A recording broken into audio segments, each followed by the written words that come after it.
What up, what up? Hope everyone is doing well. What a crazy time. We have a lot to cover here. Appreciate everyone for stopping by last night. That was a ton of fun. XP Market, good to see you. Yeah, this is going to be an interesting one. I think I have all the facts straight here. Been watching this very closely, have a very good idea of what all the attorneys are saying.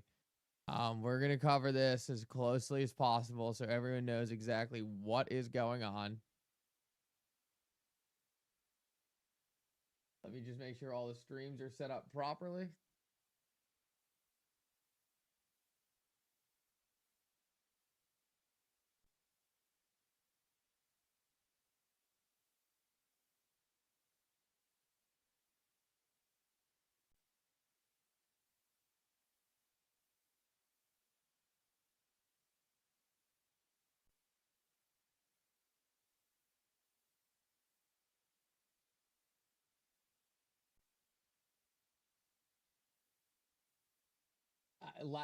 It's so funny that this all comes down to like the SEC's processes too, like literally confusing the entire market. Come on, let's get this fixed up ASAP. Guys, if you're getting here early, just take a quick second, drop a like on the stream. Mic volume, there we go. Got it.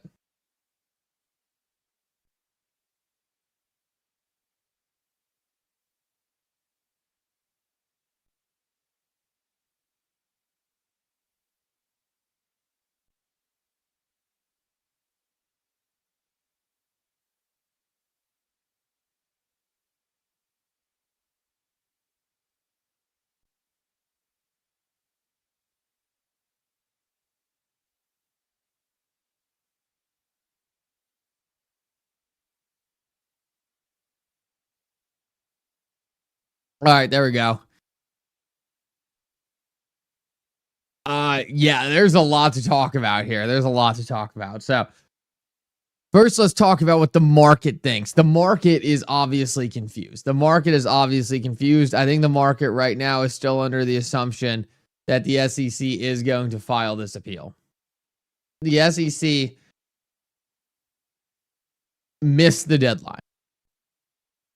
There's no other way around it. The SEC absolutely missed the deadline. So in terms of like this whole thing about like, did the SEC miss the deadline or not?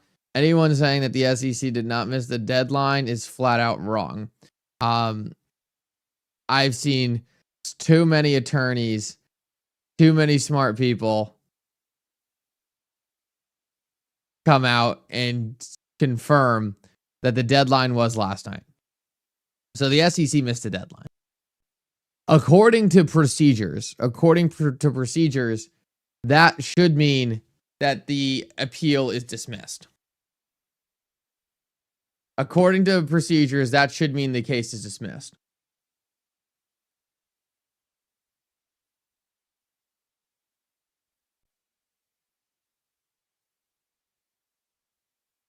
But we don't know. We don't know what the court's going to do. We don't know how the court's going to react to this. So it's very possible that the court says, you know what, you're the SEC, we're going to cut you a break. I don't know.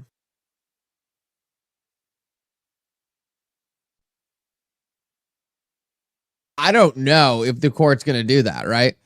That's up to the court.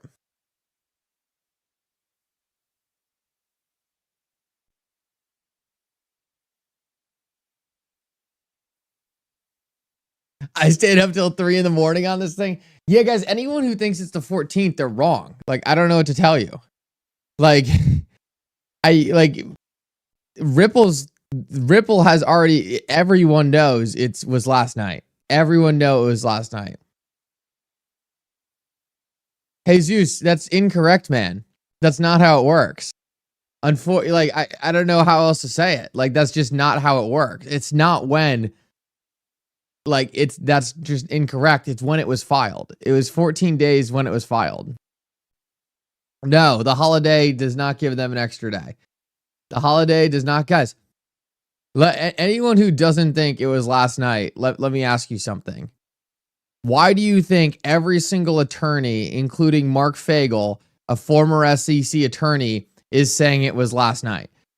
Like, I want everyone who's saying that it was.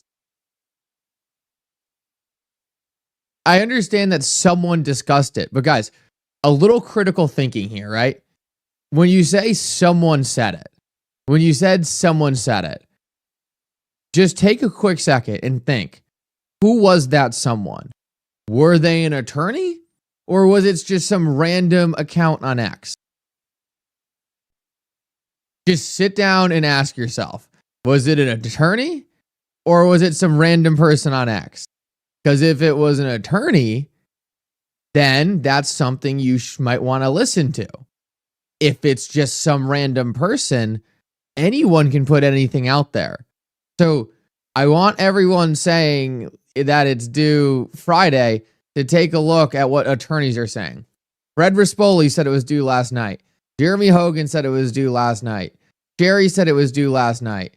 Stuart Alderati said it was due last night. David Schwartz said it was due last night. Anyone can come out and say whatever they want. You need to understand that unless there's an attorney actually saying that is Friday, then it's really hard to take that seriously.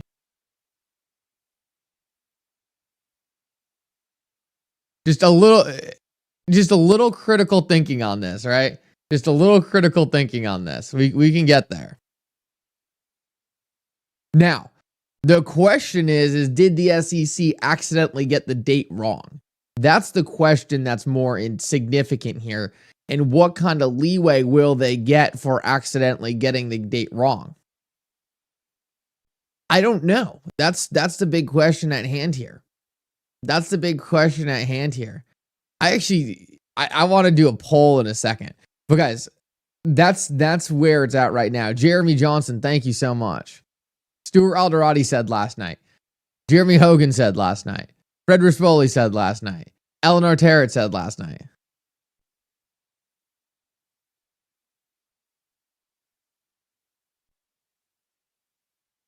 Look, it doesn't mean the SEC still can't try to appeal. It doesn't mean the SEC still can't try to appeal. But according to the documentation for the Second Circuit, that this appeal should be terminated.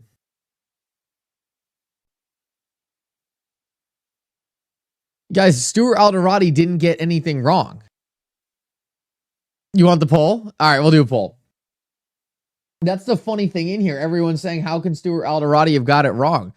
Stuart Alderati didn't get anything wrong, guys. That's the funny thing about this. It's like the appeal date was missed. There's no real other way to put it. The appeal date was missed, and now we're trying to figure out what that means. But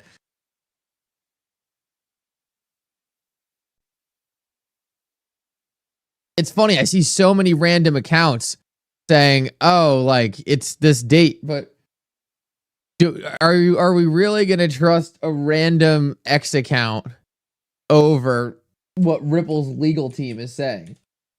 I think we have to put a little more faith in Ripple's legal team here, considering they are the ones who understand this process better than anyone. Daniel, good to see you, man.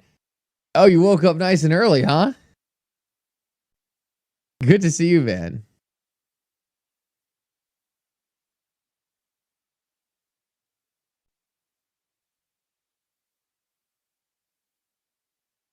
So here's the thing. So what's not up for debate, the SEC missed the deadline. I don't think that's up for debate. What's up for debate is if the SEC can get away with essentially saying, oh, sorry, we missed it, but here's the appeal. We're doing this anyway. That's the interesting thing here.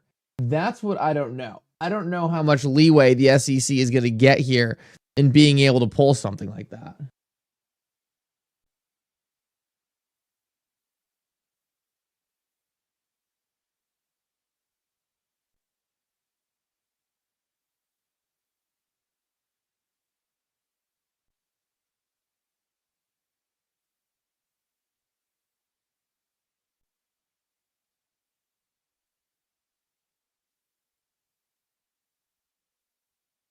I personally would be shocked if the SEC still didn't try to do something here. I would be shocked if the SEC still didn't try to do something here. It doesn't seem like to me it makes sense that the SEC would have let this appeal go like it did. It doesn't make sense to me. I said that in my video last night. But it's going to come down to what the court thinks. Like, it's literally going to come down to how strict the Second Circuit Court of Appeal is. And then the other question is, do we really think the SEC missed the deadline? Like, is it really possible the SEC will miss the deadline? I don't think the SEC did this on purpose. Filing this document should not have been difficult. I don't think they did this on purpose. I would assume that this is either something very strange happening or they made a mistake. This would be a huge mistake to make. This would be a huge mistake to make because as Sherry put, and guys, I'll just read you the documentation. Like, yeah, it's guys, literally on the filing, go read the filing. It says directly, look at this.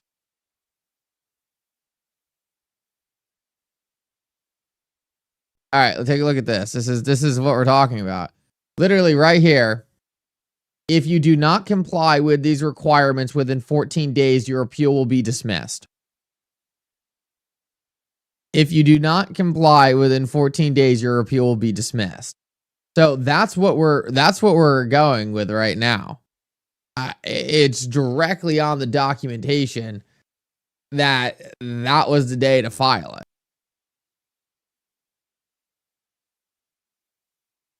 Now, in terms of whether or not it is the date it's filed on or not, that was also proved.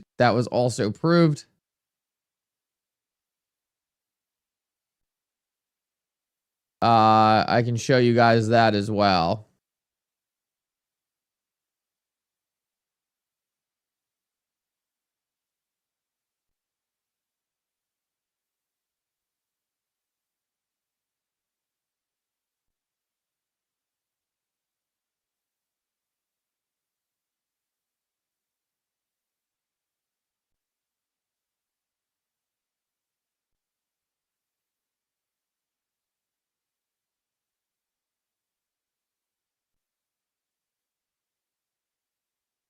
So here we go, guys. Here's the exact documentation.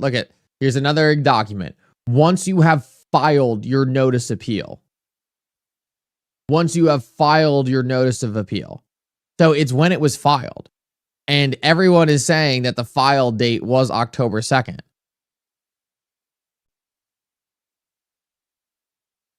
Anyone saying that it's up to the 18th, I want you to read the screen right here. Just read the screen for me. What does this say? Once you have filed your notice of appeal. Like, we literally have the document right here.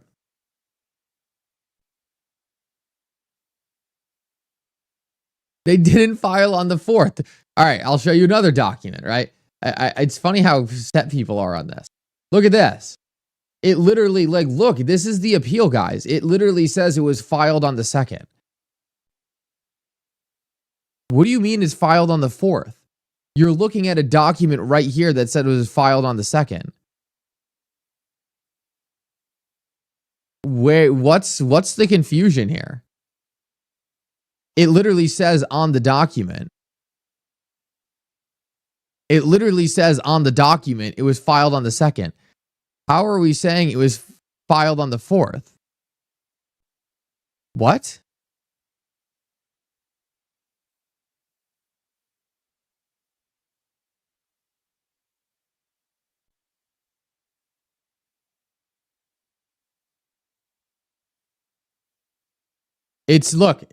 Filed 10/2. All right, ready?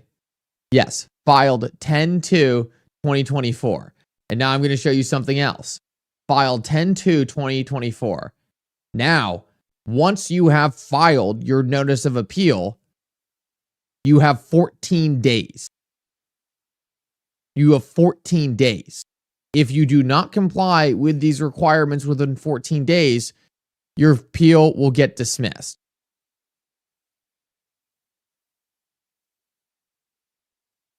Everyone's saying docketed. Guys, the rules don't say anything about it being docketed. It says right here, once you have filed your notice of appeal. This, like, I understand that people want to try to reinvent this process, but the docket has nothing to do with it. I don't know how to tell you. Chuck, read the screen. Where does it say anything about being docketed is the issue here?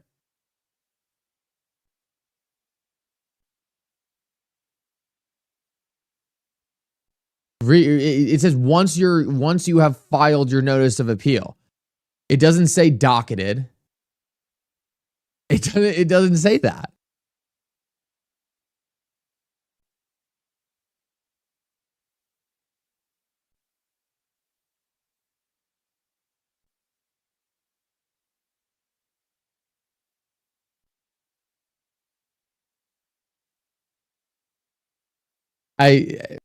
There's only so much I can there's only so many different ways I can show this.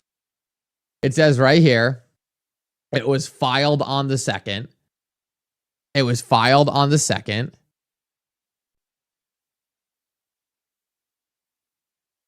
And you have 14 days since filing the appeal.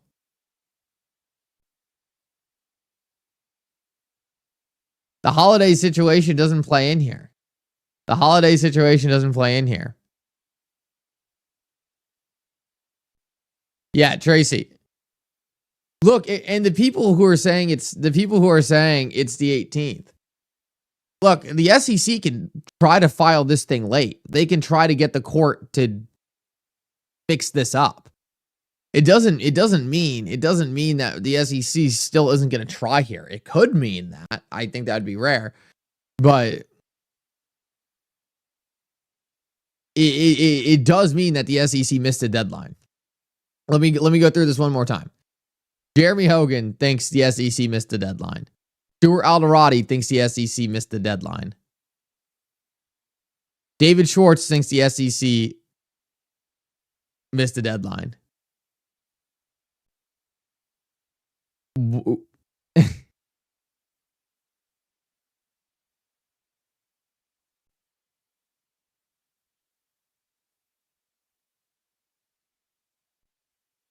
We'll leap. So, but now we want more information on what is going on at the SEC.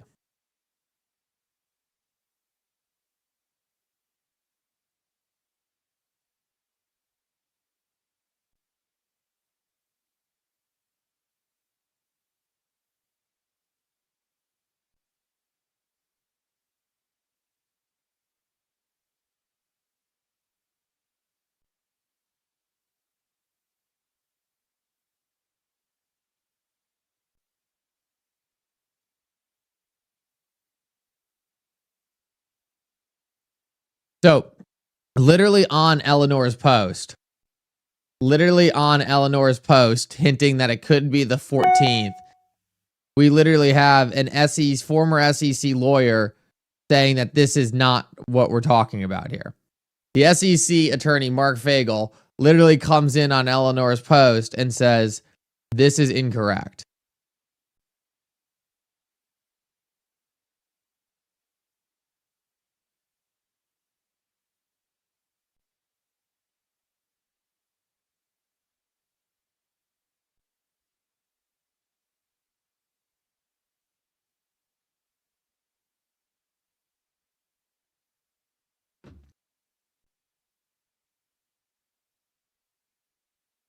Oh, guys, I know it was yesterday.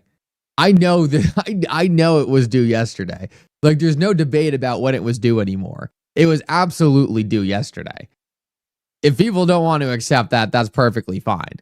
If people don't want to accept that, that's perfectly fine. It was due yesterday. How the SEC responds to this is what's interesting, right?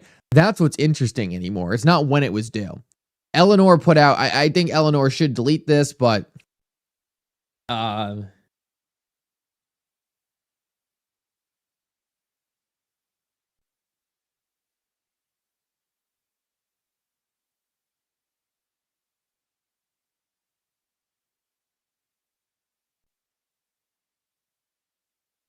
literally just going to steal Mark.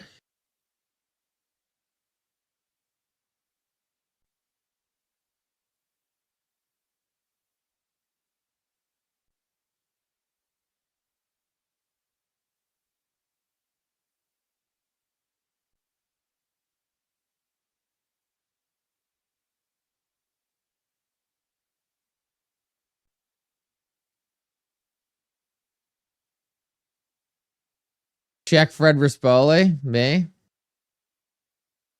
I'll check Fred. I mean, I don't think, even if they missed a deadline, I'm not convinced it's over yet. I'm not convinced it's over yet.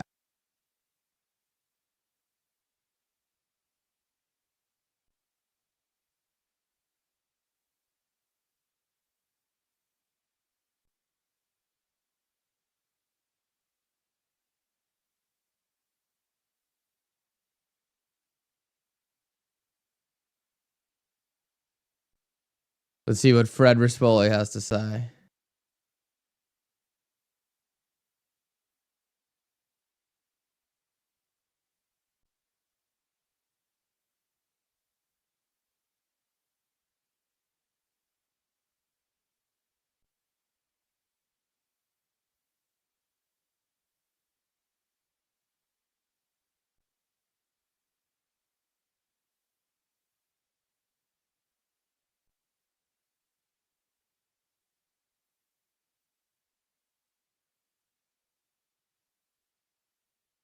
Okay, so this is interesting. This is interesting. So there's two different rules going on right now. And I think that's what's causing some of the confusion.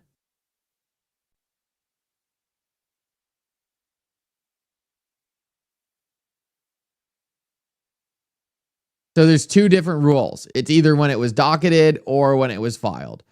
And I don't know if anyone knows the answer. Fred said, good point. Rule says on notice being filed, which was 10-2, or unless the Court of Appeals designates another time. The SEC could argue new time created by docketing notice, assuming this is real. So I think we're just back to having so the SEC has to make an argument here.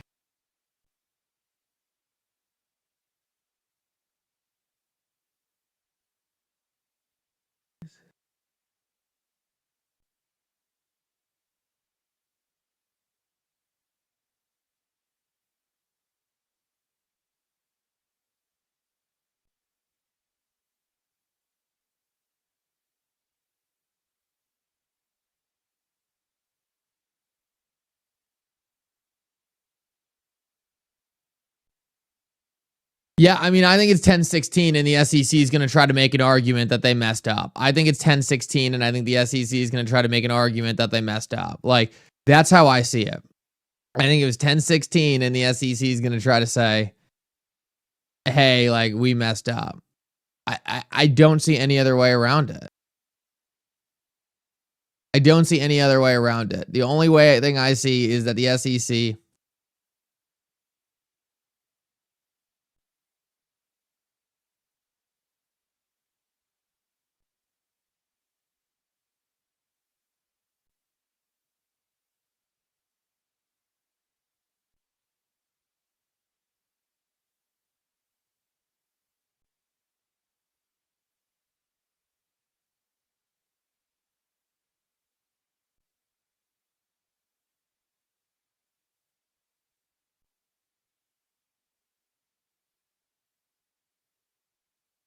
Okay, guys, this is Taylor just dropped the home run. Look at the description on Court Listener. Look at the description on Court Listener. So, appeal. Here it is, guys. I don't know if it can be more clear than this. Take a look at the screen. Document filed with Securities and Exchange Commission are due in 14 days from 10/2.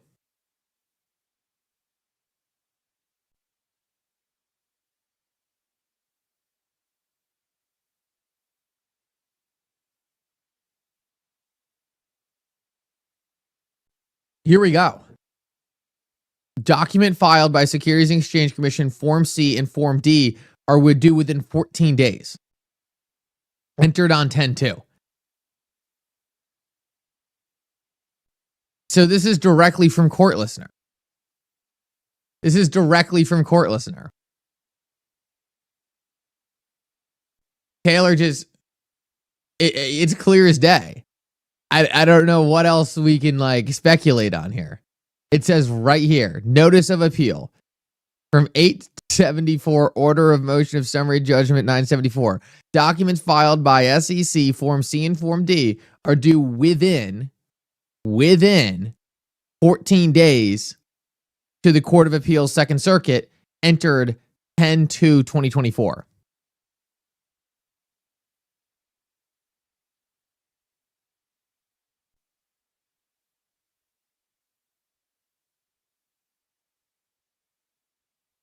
The key word here is within.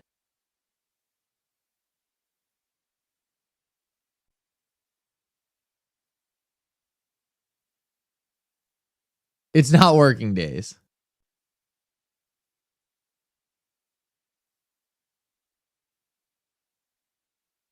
Fourteen regular days. 14 regular days.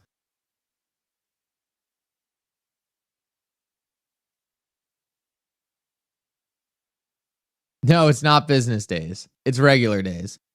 So I think this is like the best we're going to get here. I don't know how we get better than this. This is Court Listener directly saying it was appealed on the 2nd, and there's 14 days since then, October 16th. So here's the question now. Here's the question now, because like that's the best we're going to get here. I don't know if we can get better than that. And Taylor, I'm going to post this just so people can see it.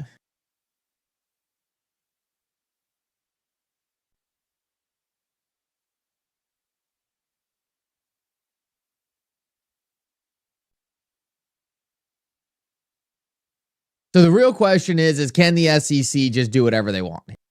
That's the real question.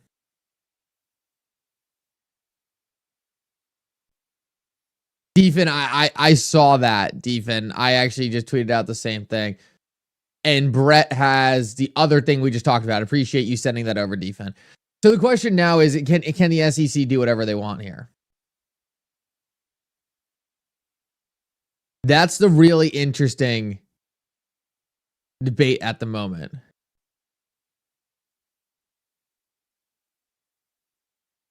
Let's see what people have to say. Should we do a poll on this? Do we want to do a poll on this?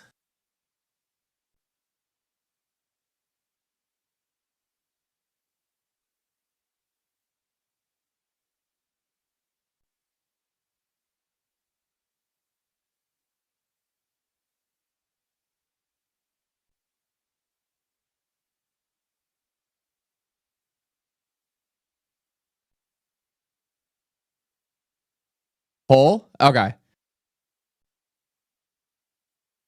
All right, let me spin up a poll. What should the poll be? Should it be, I don't want to do it on the date. I want to do, is it over or not? Like, I want to do if it's over or not. Liquid Ghost, we can't go through this again, man. I appreciate you, but the date is not tomorrow. We can't be going back to what the date is at this point. There's almost nothing saying that it'd be tomorrow. So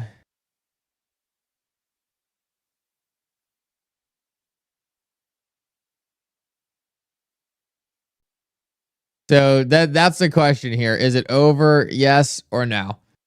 This is fascinating. And guys, before I drop this poll, make sure to smash the like button. We have 1,200 people in here right now. Total of 3,000 people watching the stream. Only 200 likes. So there's 1,000 people in here who haven't hit the like button.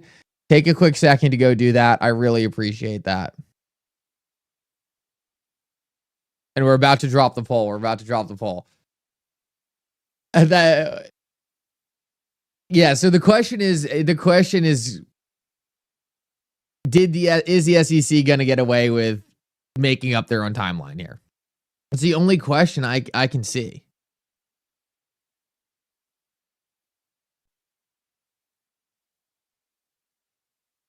Ripple execs should know. Absolutely. I mean, the Ripple's head of legal operations thought it was last night. Ripple's head of legal operations thought everyone thinks it's last night.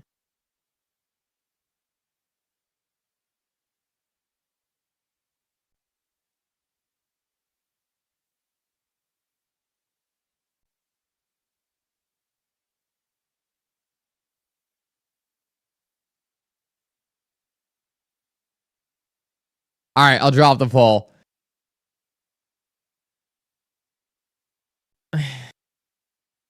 Poll dropped. Let's see what people say.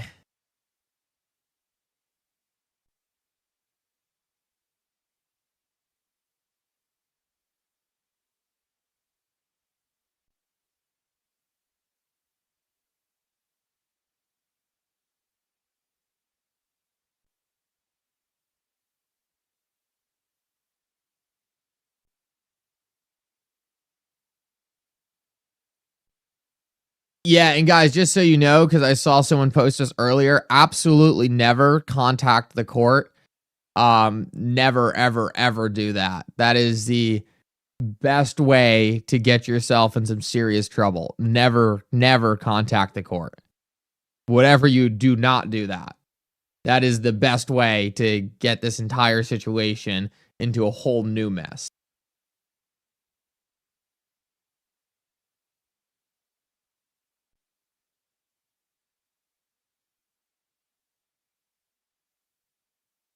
Jobless claims came in light, which is cool. Wasn't expecting to see that.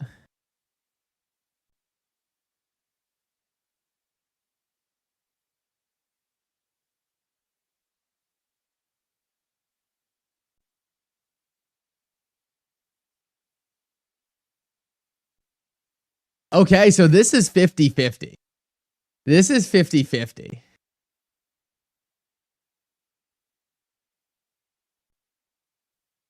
This is almost 50-50 right now on what people think.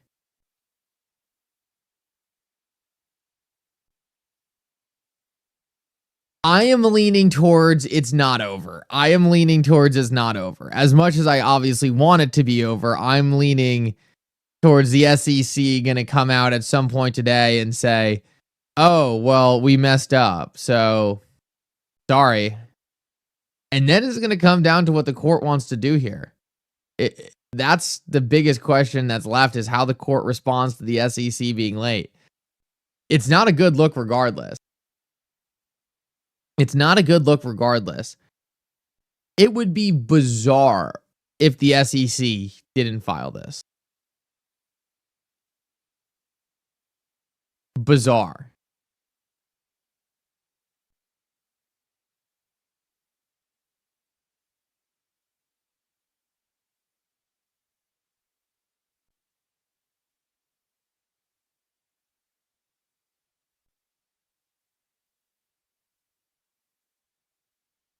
King Cell, thank you so much. They even dropped the settlement, or they file on time and we just don't know yet.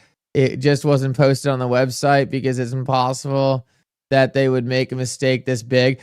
So that's a very interesting question. Could it be possible that the SEC made a mistake this big? It wouldn't be the worst mistake I've seen the SEC make. I mean, the SEC's made some pretty bad mistakes throughout this entire case. But there's no doubt this would be a colossal mistake. This would be their biggest mistake yet.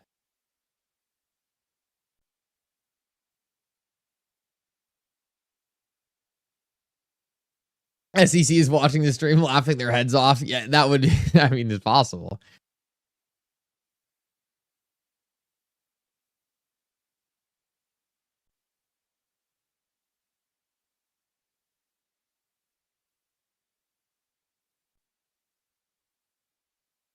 So the other question is there an appeal that I mean, is there a settlement that happened? I mean, it's possible.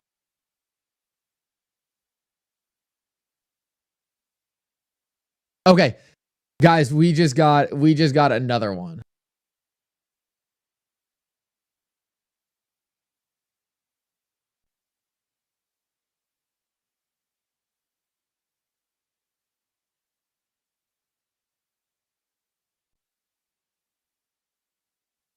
All right, guys.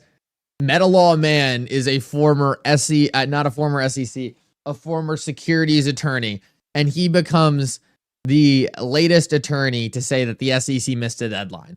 So as of now, there is not a single attorney who thinks the SEC made the deadline. So you guys might be following a Twitter account, right? You guys might be following a Twitter account that is saying something that makes it sound like there's more time for an appeal.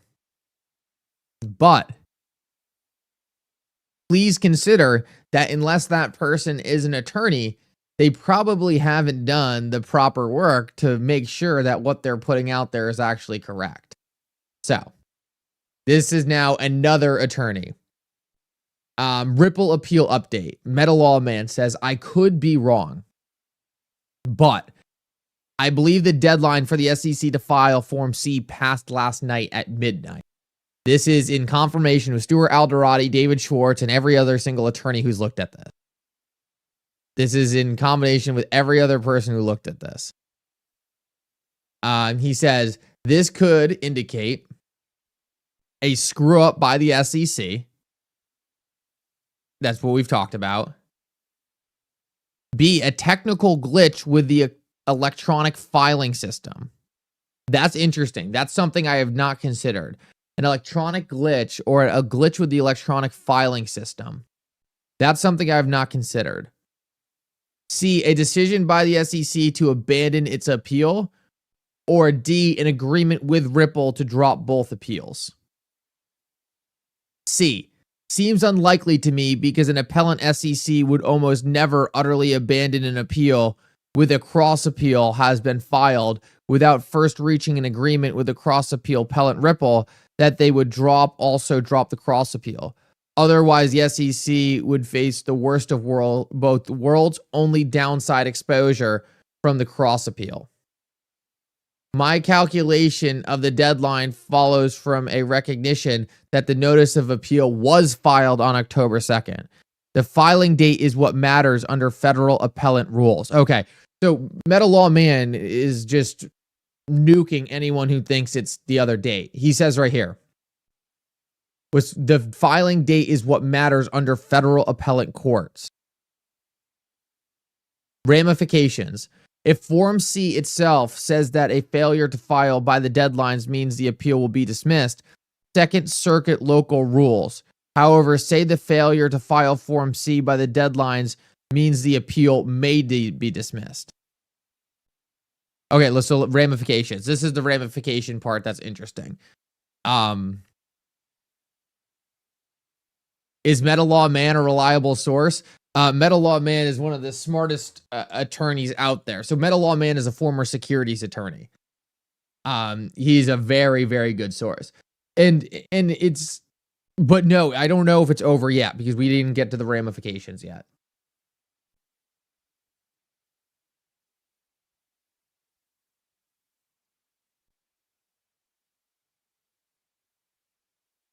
Can one of the mods boot Easy 2017?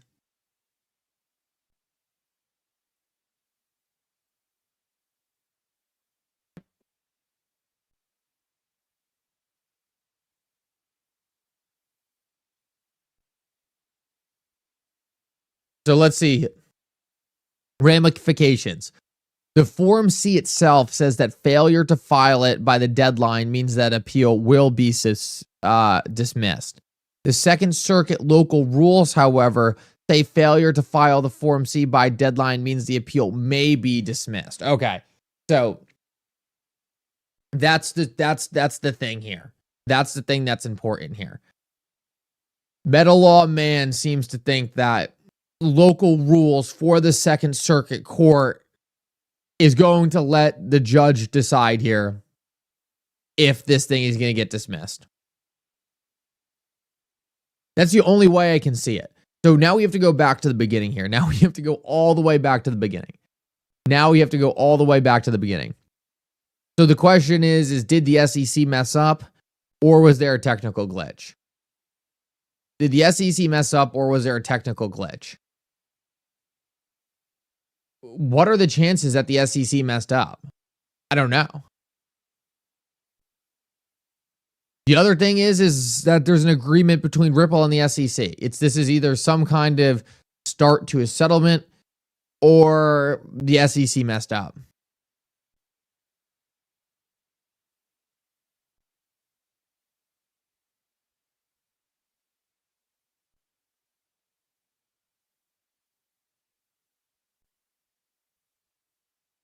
That's what we have here.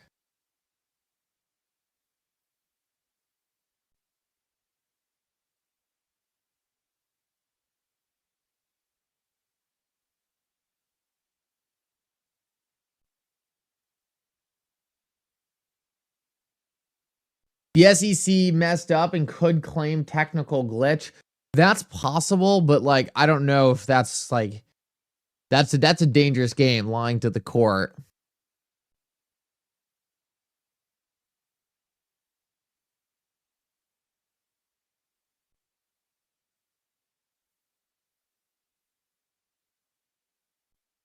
I'm surprised we haven't seen comment by Stuart Alderati yet, or Brad Garlinghouse. That's what makes me think lean more into something weird going on behind the scenes here. Because like there's no reason at this point Stuart Alderati and Brad Garlinghouse wouldn't have, unless they're just, it's very possible they're just as confused as us. I mean, let's be honest here. It's very possible they're just as confused as us.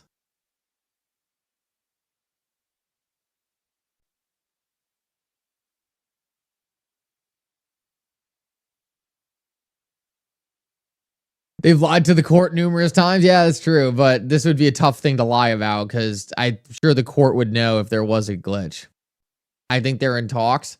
They could be in talks. I mean, this is one of the things I speculated on. The SEC,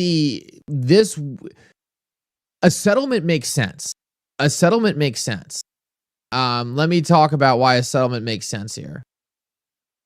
A settlement makes sense because the SEC has already dragged Ripple into the appeal. Ripple doesn't want to go through this appeal. So maybe Ripple, but Stuart Alderati was at Swell last night. So was Stuart Alderati settling cases when he was at Swell? Did he get a call? Sunshine meeting has nothing to do with that. Sunshine meeting has nothing to do with that.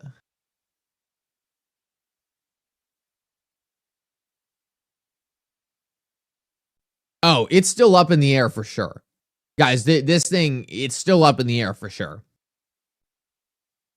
I've tried to make this very clear. Even if the SEC missed the deadline, we need the Second Circuit to come out and say something for whether or not it's over. The real question is did the SEC just miss the deadline, right? Is the most high profile case in crypto, is it possible with the amount of reporting and the amount of talk about this appeal, is it possible that the SEC actually could have missed that?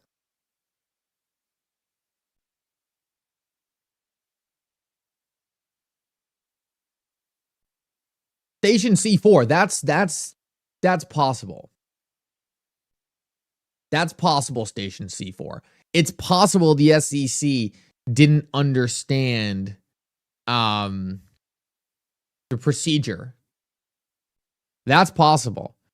And that might be grounds for them to submit the appeal late. I would say in terms of the most obvious and easy explanation, that's it. John Deaton is on Scott Melker's channel at 9.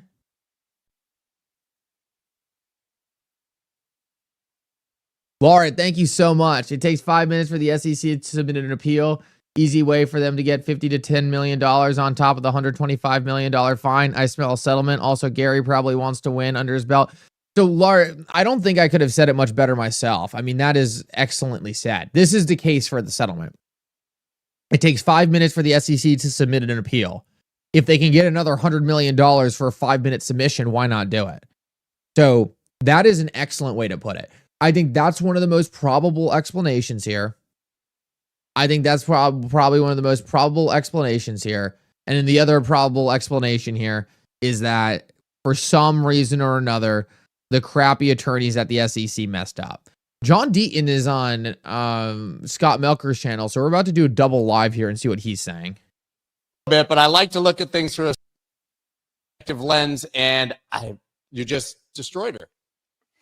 I mean, listen, you know, Senator Warren is obviously a talented, brilliant woman, and she's been doing this, ran for president and all those things. But when you have truth and justice on your side, it's hard to fail. You know, that's how I look at it. Yeah, truth and justice seem to be less compelling motivations for voters in this country in 2024 than they were when we were kids. Yeah, go ahead. Well, no, we saw that. We saw that at the first debate. I mean, at the end of the day, Senator Warren's argument was she's a Democrat. Vote for her. John Deaton's a Republican. And listen, it's a message that obviously in this divided world has been working. I think, Scott, we got to get back to voting for who the best candidate is in an election and not be so labeled and wrapped around, you know, Republican means this, Democrat means this. And here's the thing, Senator Warren, we know how she's going to vote on anything, everything. Her vote is taken for granted. I'm truly an independent thinker. And, you know, there's going to be issues like the abortion issue where I'll be caucusing with Democrats, I'm sure, if something arises. And then when we're talking about, you know, regulations and fiscal responsibility, I would caucus with the Republicans in my party. So, you know, but that was her argument. At the end of the day, she's a Democrat, vote for her. But not only that, so that was her argument for voting for her, but her argument for voting against you literally was he's lying and he's not going to do what he says. He's lying. He's not going to do what he says. She said, listen, I have 3 daughters. I'm pro-choice. I would never want them, you know, the government to interfere with what my daughters can do with their bodies. And she went on this tirade that said, yeah, but then he's going to get in there like every other Republican and he's just going to become pro-life. So vote for me. Her entire argument again, I told you before, I was joking. I was like, make fun of his head or his beard, or you don't like his tie. Tell me something that you don't like about what he's actually saying or doing, not about some future projection of what he could theoretically do that has no basis in reality. Yeah, I want everyone to think about that for a minute.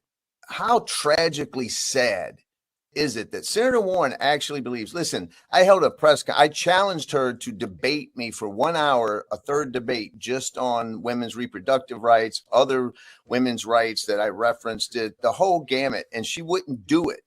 And she actually is going to take the position in this sad political tragic world that she lives in that I'm going to have a press conference. I said, if it came down to it, like if it was the last straw, I would switch parties if it meant an abortion ban.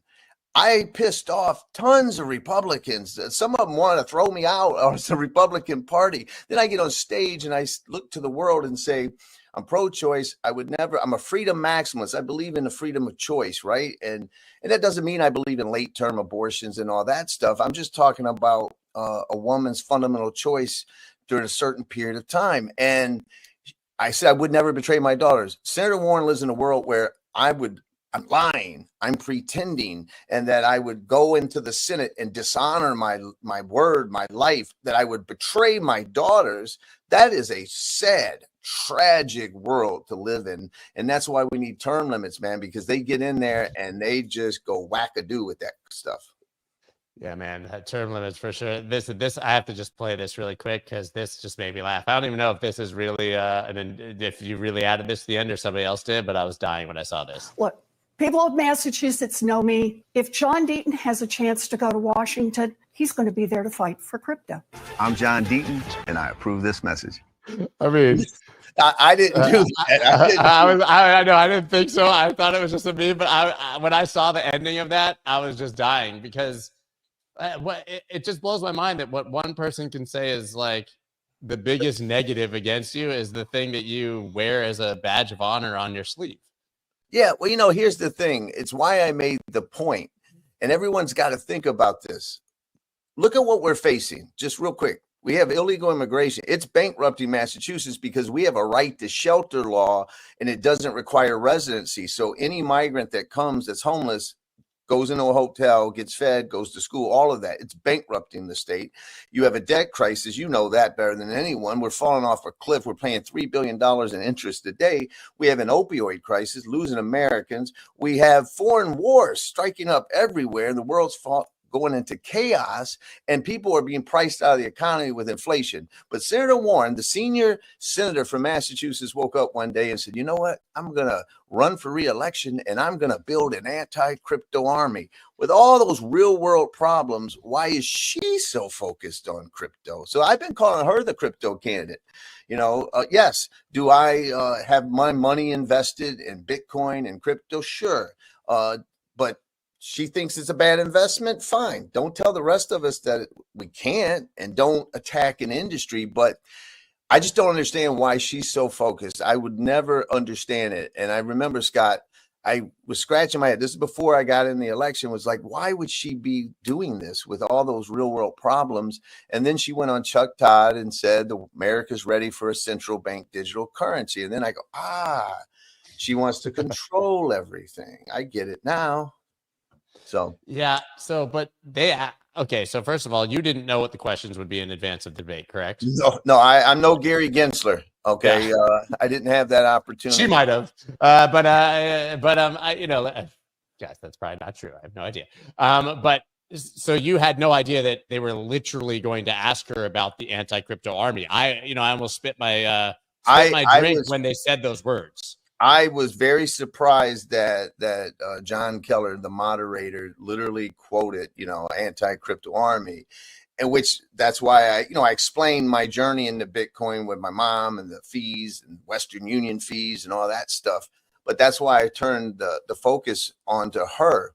And, listen, that anti-crypto army is her and Gary Gensler now, because Vice President Harris is now putting out, whether it's sincere or true, it's election year. We all need to take that into consideration on both sides, right? They're trying to get votes, but certainly Vice President Harris has repudiated Elizabeth Warren at this point in time. She's repudiated her anti-crypto army. She wants a reset.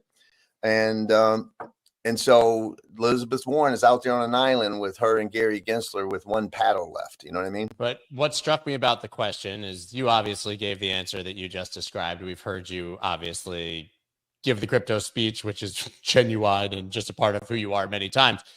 But she played it off like it wasn't even real. This is what she said. I'm going to paraphrase. I don't have the quote, but she basically said, I think that everybody should be able to trade crypto however they want. Buy and sell anything you want. It's fine. I just want to make sure you have the same rules as everyone else. When she sat on the floor of the Senate with Jamie Dimon from JP Morgan and asked him canned and prepared questions with canned and prepared answers, where he said, if I was the government, I would ban it. And she said, yeah, right. Exactly. That's right. She's complete. Dude, I'm sorry. I know you're a politician. She's completely fucking full of shit. And it makes my head just want to explode. She sat there and said, I support crypto. It's fine. Buy and sell it. Whatever. I just want the same rules, and then can go and openly say this stuff should be banned and never touched by anyone in the United States. How do we let them lie so much? Listen,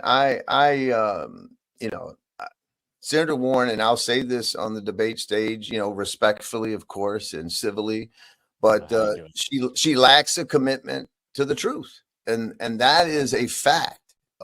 You just said it. She got up there after literally proposing a ban. I call it bankers ban on Bitcoin bill, right?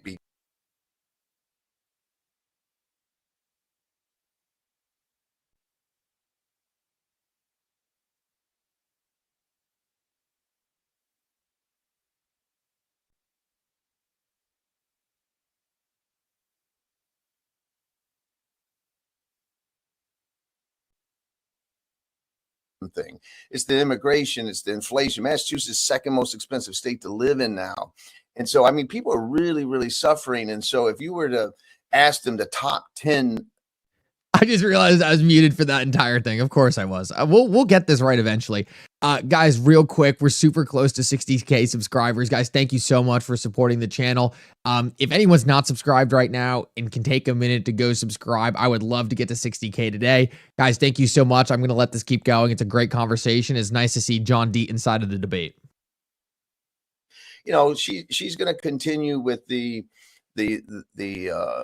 oh, what do the crypto people want from Deaton? Because, you know, people donated to a super PAC or whatever, or a guy like you in the industry will get me on and support me like you have, which I appreciate immensely. And we were doing this before you were even running. Of course, we're just being Scott and John anyways, right? But I'll answer that question. If she keeps posing it, I'll answer that question. I won't give it now. I'll save it, right? But I'll give that answer to her if she keeps asking it. Yeah, I don't know. Notice she doesn't answer any of my questions ever, right? Like none of it. It really blew my mind. I have to ask you, actually, outside of the debate and the election, obviously, as you stated there, and everybody knows, you were a huge driving factor in the XRP decision. You obviously took that case on pro bono, won a number of awards for it. I played the clips yesterday, so I'm not going to be redundant. Yep. The SEC is appealing. Were you surprised? I mean, completely separate here, but I haven't gotten a chance to ask you about it. I remember Meta Lawman being like, they're going to appeal, and everyone else saying, no way, these guys are going to appeal. They've lost. But what do you make of the appeal now and the chance that it actually they win? Yeah, well, first, if there's a dispute, I'm going to go side with Meta Lawman and those kind of things. He's a pretty smart dude. And he's a friend and love him to death. But listen, it's just no more nonsense, right? And here's the thing that voters need to know. Judge Torres didn't apply the other factors, right? She just said, look, you didn't prove the third factor, which is rely on the efforts of others because of the affidavits we submitted and all that stuff. So she didn't answer the common enterprise question or anything. So even if the SEC were to take it up, and I don't think they will, but let's say they won, all that would happen is it would go back to Judge Torres and she would then apply the common enterprise factor. And I thought that was the weakest factor that the SEC had.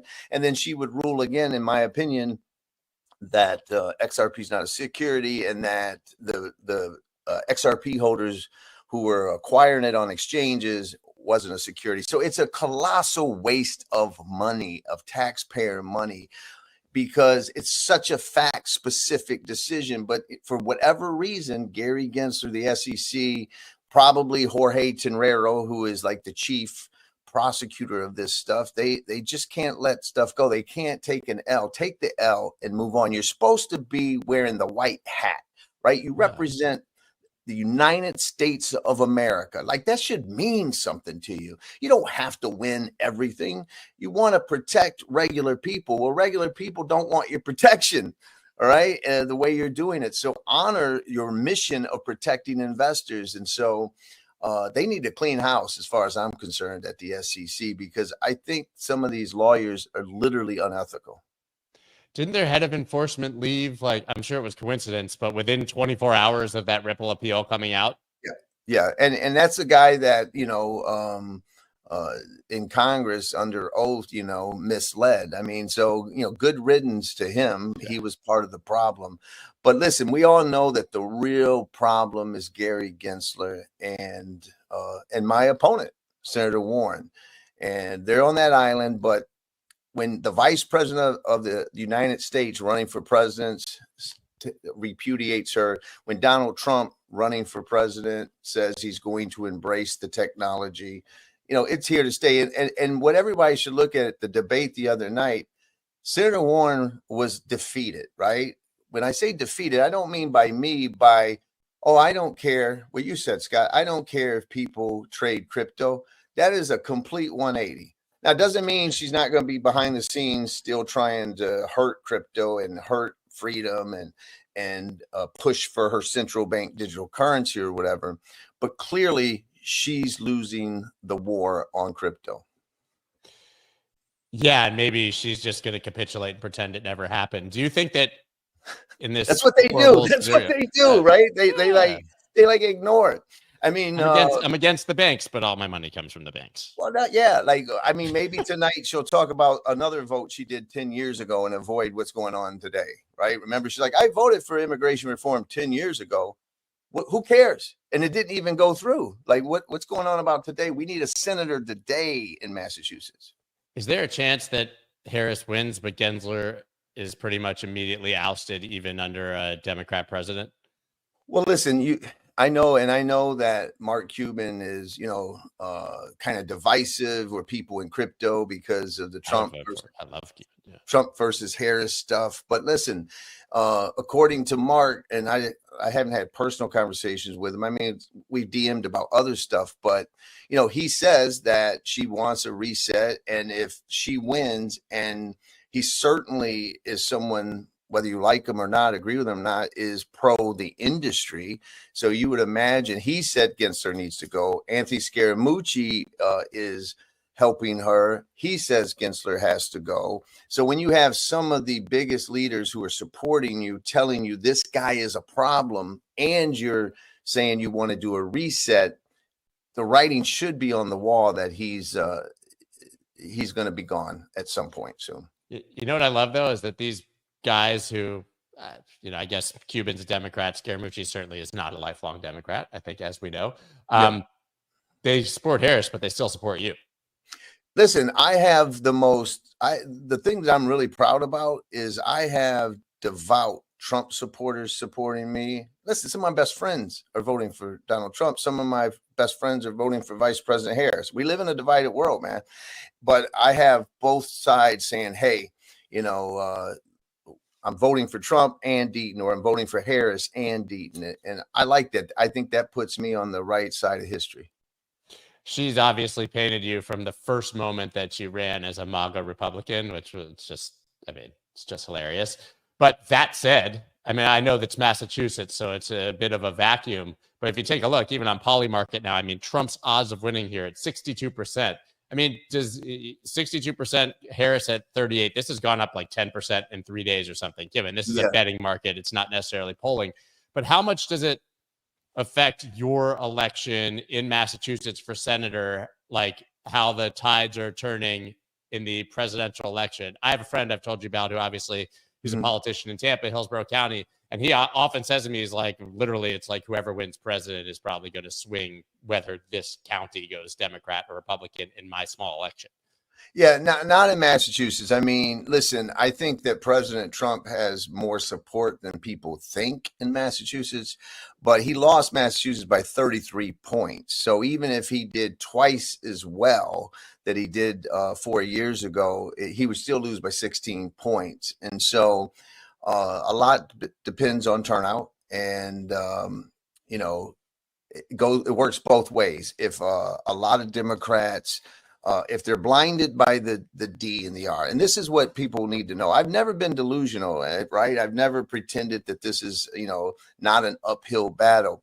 And I know people are citing the poll that shows me, down 20 points. Well, if all the voters know, I want you to know this, we did polling. If all the voters see is Democrat, Warren, Cambridge, right, Deaton, Republican, then yes, I lose by 20 points. But we did polling that if they only learn I was in the Marine Corps and I'm pro-choice, it's a single-digit race immediately. When they learn more about me and they see, wow, I'm like Charlie Baker, centrist, common sense, perspective, pro-choice, all those things, then it's really tight and competitive. And so for me, it comes down to getting enough name recognition out there. And so hopefully after tonight's debate, we'll see some polling that shows that the race has gotten much tighter. right? Dave Weisberg and I were joking about this. You know, we're a bit older, so you probably remember the movie The Distinguished Gentleman. Do you remember that movie with Eddie Murphy? Yeah. Where the guy Jeff Johnson, the congressman in Florida, dies, and Eddie Murphy's name is Thomas Jefferson Johnson, and he just runs as Jeff Johnson, the name you know. The presumption being that people just vote for the same person they've always voted for without even thinking. They just look at the ballot and they go, "Oh yeah, I know that person's name," and they vote. How do you fight that phenomenon? Because she's been around so long. You got to figure a lot of people are just going to look and be like, maybe I don't know John Deaton. I know her name. Check. Yeah, it's a double-edged sword. Like I'll tell you this way: one, you're right, but two, she remember she ran for president. She came in third in Massachusetts. Bernie beat her, Biden beat her in her own state. So it's not like she's the most popular person. But I'll give you an example. When they were collecting my signatures to get on the ballot, you need 10,000 certified, which means you need literally like 15,000. People going to the supermarket and they would say, "Hey, John Deaton, former Marine, is running for Senate. Will you sign his ballot?" They keep walking because they don't know who John Deaton is, right? I've been a lawyer here, but they don't know me. And then they go, "He's running against Elizabeth Warren." Stop, turn around. All right, I'll sign his ballot. You know what I mean? Everybody, it seems like nobody loves her. No, I'm sure there are people. I'm sure there's some there's a Lazy Acres retirement home somewhere where they're all huge Elizabeth Warren fans. But like you said, I mean, listen, when I'm out on the parades and stuff like that, you run into here and there, but most of it is not so much about her, is that they view a Republican as an extremist, right? Like as someone who's pro-life all the way, someone who is, a climate denier, someone who is all those things. And so, but again, if I'm able to get the word out, I have lifelong Democrats that are voting for me, once they learn that when it comes to social issues, I'm moderate. I mean, the Globe said he's downright liberal when it comes to social issues, because, for example, when Bill Clinton, Hillary Clinton, and Joe Biden and Barack Obama, they didn't support gay marriage. They supported civil unions. I was like, we live in America or not, man? Like, freedom is freedom. Like, marry who you want, love who you want.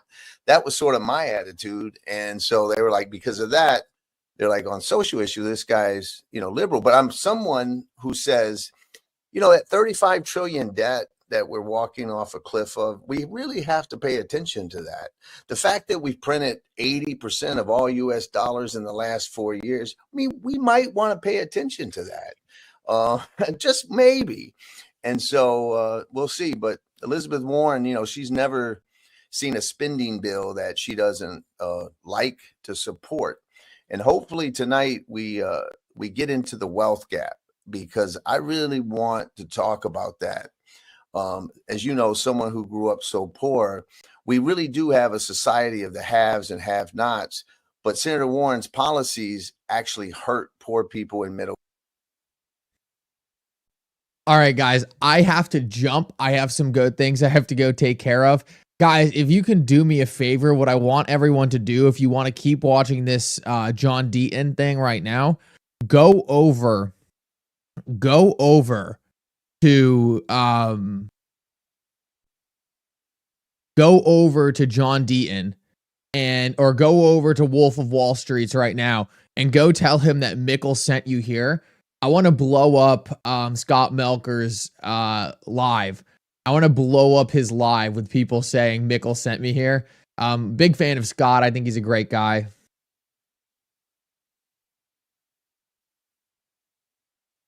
Okay, here's the news. Here's the news. Before I let you go, this is according to Eleanor Terrett. Heard back from the SEC this morning. According to a spokesperson, the appeal is proceeding normally and the documents will be filed publicly soon. So that's the word from the SEC right now. I have no idea what that means moving forward. They're late. They missed it. Can they still file? That's going to be up to the Court of Appeals. We just need to see what's happening. Guys, thank you so much for coming. I hope you enjoyed this, and